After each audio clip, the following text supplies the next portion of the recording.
Welcome to latest chikahan. Aliw na aliw ang pamilya ni Oyo Boy ngayon sa bago nilang baby sa bahay.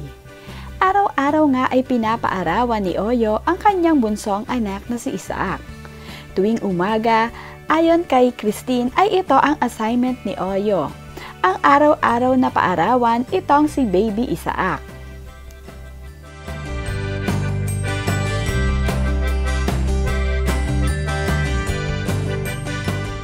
Marami nga ang nagmamahal sa bagong baby nila na si Isaac.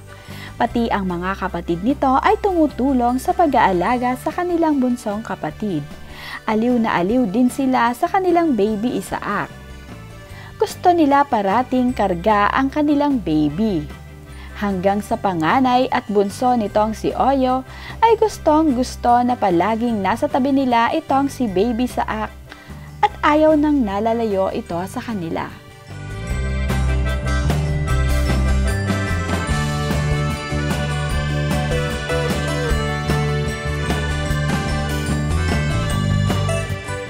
Na din ng nanay ni Christine ang kanyang panglimang apo dito kay Oyo at Christine.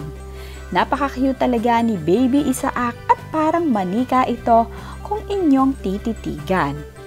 Tisoy na tisoy din kasi itong si Isaac na namana niya sa kanyang mami na si Christine.